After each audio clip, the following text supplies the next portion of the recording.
Previously on The Real L Word. Nick and I are having our very first Passover Seder at the house. We're taking a break for a moment from all of the wedding planning so that we can actually focus on the big dinner that we're about to host. Dan is snowfall, snowball, avalanche. That's Dan.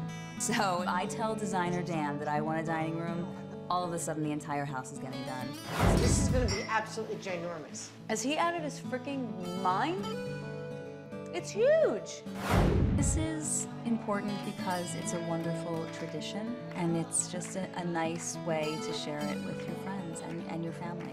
You know, it's hard for me to be far from my own family on these kind of holidays because I typically try to go back and be with them. You know, I've celebrated my entire life with family, but I'm doing this in my home with the family that I'm about to build.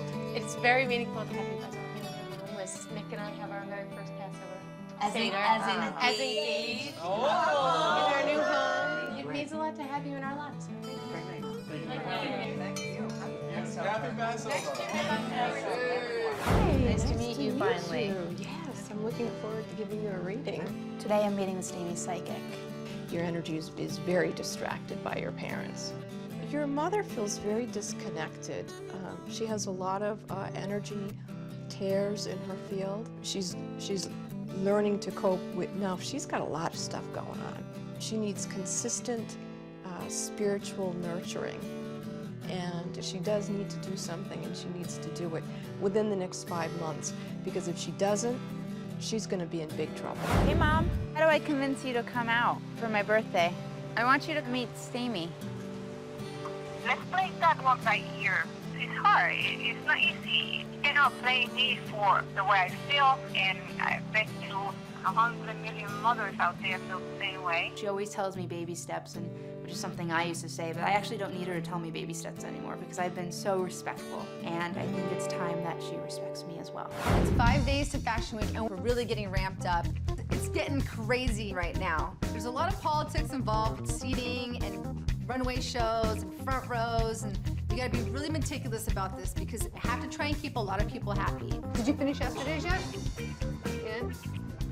Make a plan, help each other, and just, we've got to get through these emails. Just confirm everybody and put them on the list and call it a day. Like, Ceci is really far behind on these RSVPs. I thought she was caught up. I thought you were keeping a file. I cannot waste one more minute. This has been a source of contention, and it's just been a big headache. I got somebody me that isn't even paying me $1, and I love it. It's great. I just sent like 4 emails with people. Pull up every email you just sent to Brian. Every email that's ever gone to Brian, pull them all up and send them back to him. Send him every goddamn email he's ever sent me.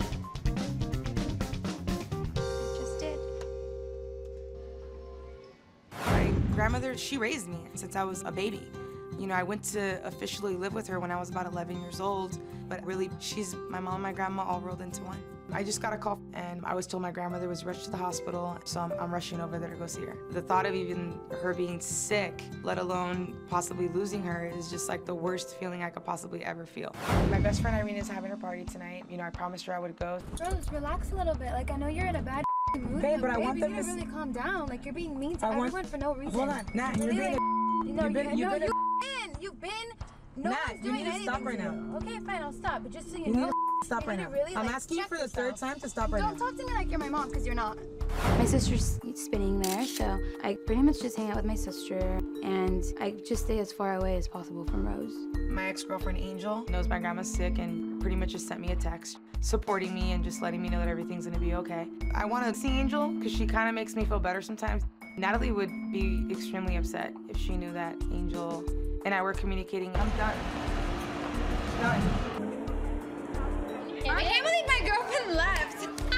She left? She left here? Like, she left. She's gone. Does her ex live? Where does she live? Wait, why are we so worried about her ex? I don't care about her ex. I care about other girls, not her ex. That's your problem. That's who she's with. Rose left you. She left you, Natalie. I don't want to think about leaving. It would be unfortunate, but you know, I think my mom always taught me to love myself first. Tora and I, we've been trying to work out our relationship. You know, we've obviously hooked up before, not lately, but you know, I think we have a lot of tension that needs to be worked out. The day has arrived. It is white trash pool party day. The party is going off. The problem is that, you know, Romy shows up. I don't know whether to laugh or say my life, but honestly at this point, I just want to have fun. So I'm standing outside talking to Romy, and the next thing I know, she grabs me and pulls me into my bedroom. They're in the same room right now. Scarlett, do not realize that. I'm so upset with Whitney because she's so drunk that she's wondering what she's done wrong. How do you think that makes her feel? Answer the question. Tor was apparently crying and upset. You know, at this moment, the realization is hitting me so hard of what a bad decision that was. Seriously, like, you're being such a douche. Like, you're letting people that care about you and love you down. For what? Just go. It's your world, baby.